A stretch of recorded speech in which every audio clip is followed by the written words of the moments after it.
Obviously, I wouldn't normally speak ahead of match day -1, but there's been a couple of statements that have come out of our camp, and I think it was important to come and speak publicly about that, so that the players don't need to deal with that moving forward. I think I'm dealing with a very young squad, and we're in a sport where emotions often run high. I think Raheem, in his post last night, explained that for a very brief moment his emotions ran over, and it would be correct to say that's not the same for Joe. And these things happen in football. Then what you have to find is a way for the group to move forward. That needed some time, needed emotions across the board to calm down.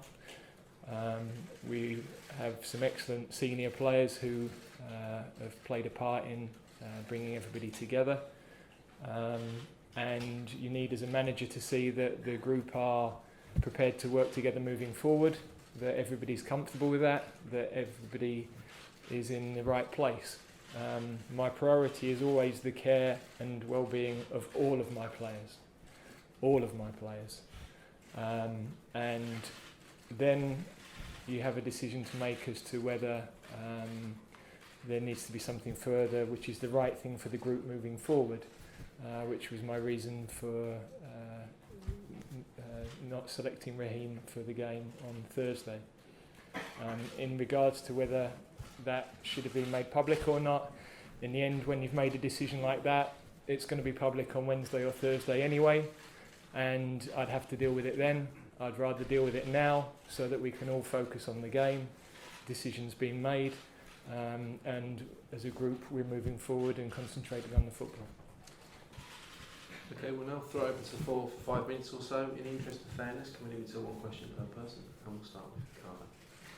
Gareth, first of all, can you tell us exactly what happened yesterday? Did you send Raheem Sterling home and then change your mind? And also, Joe Gomez appeared to have a scratch on his face today. Was that caused by Raheem? So several questions there.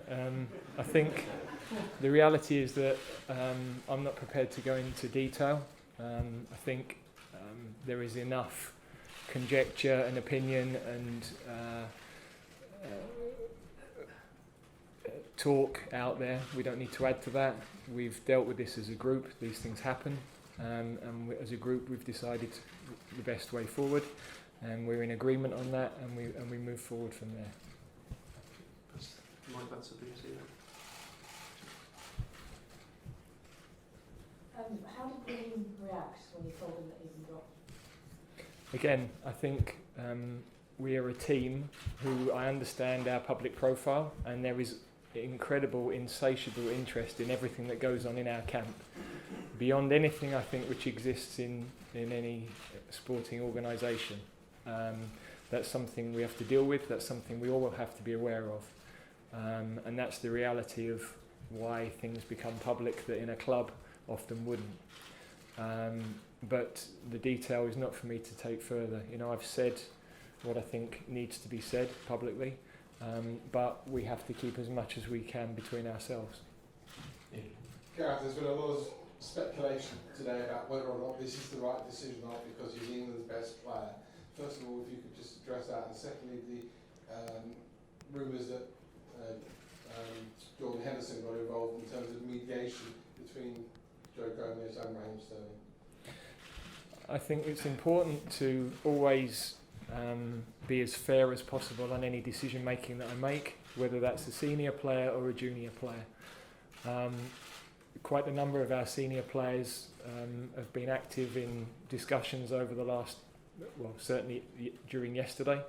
I think that's an important process because I want to get a feel for where the group are and how we can move forward together. But then I'm the manager and I have certain decisions that are my responsibility and that I was prepared to take. I think I've answered that there are several senior players who I think have been very mature, as the group have been very mature in dealing with a difficult situation. Hi guys. Is he still in the leadership group that you have? And does this count against him being captain again in the future? I think, John, that the decision has been made not to consider Raheem for the game on Thursday. That's the end of the matter for me. We then have to move forward, and that's why it was important to me, if it was possible, to keep the group together was the most important thing. As emotions calmed yesterday, that was clearly a possibility, and everybody worked that through. I'm very impressed with the players, the way they worked that through collectively, and as I say, then I had to make some difficult calls on that, but that's done, and end of discussion on it. Gareth, can you I mean, were all the players on board with it, and can you break down why it's effectively a one-game ban? And you know, would you see that as harsh, bearing in mind, I don't know, something like James Maddison happened last time, going to the casino, wasn't punished. How do you weigh up that punishment? It would seem harsh, bearing in mind, surely incidents like these happen on a fairly regular basis, don't they? It's not for me to discuss the details of the incident, so I think there's nothing to be gained from any further discussion on that. In the end, I always have to find the right solution for the group and for how we will work moving forward, and that's a very difficult line. You try to be fair at all times when I'm dealing with all of the players. I won't always get that right, but in the end, I'm the manager, and I've made a decision, and I think it was appropriate for how we want to work moving forward. And for me, it was important that, of course, is a very important player for us, but I felt it was the right thing. Okay, I understand that the difficulties of explaining the details, but it is unprecedented in our memories of a player being dropped. And just on Cross's point, this sliding scale of punishment, are we going back to the days where England players had a code of conduct, where there was a sort of a rule book as to what I mean, how is this going to play out in the future, I guess, is what I'm asking. I think in the way it has this time, that I consult very closely with all of the players, and in particular my senior players, and they have a very good understanding of the way that we've worked over the last couple of years. That's brought us a lot of togetherness, which is still there, and that we're a united group, and now we have to turn our focus, which we have done from last night, onto the football. We've got a hugely important qualifier to qualify for a European Championship on Thursday night. Again, that's why I'm speaking now on this, because for me, we're drawing a line under it, and we're moving forward as a team. Continue questions. Okay. How disappointing are you personally with Raheem for this having happened? It's the last thing you need, really. I love all of my players. We're like a family, and all families have disagreements, and the most important thing for any family is that you communicate through those disagreements and you work through them. So I don't expect, as a manager, to never have to deal with things that are either unexpected or are difficult. That's part and parcel of the job, and that's part and parcel of working with elite players. So we, as I say, our focus is now to move forward. Next question. Gareth, have Raheem and Joe spoken today? Have you sat them down together to talk this through? Have you made sure that they have had a conversation that this is put behind?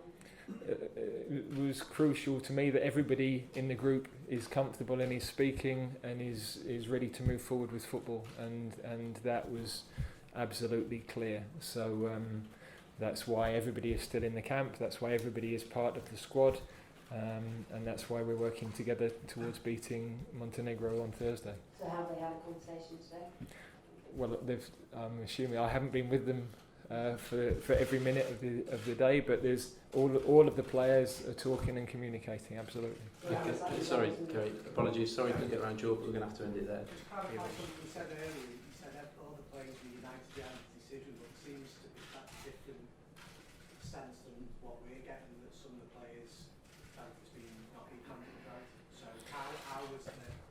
actual process of deciding, the statement said last night the whole squad was in agreement with him being dropped from the game. So how do you go about arriving at that decision? Is it a show of hands? Is it the leadership group? I have discussions with all of my staff. I have discussions with the leadership group, absolutely. But ultimately I'm the manager and I make a decision. And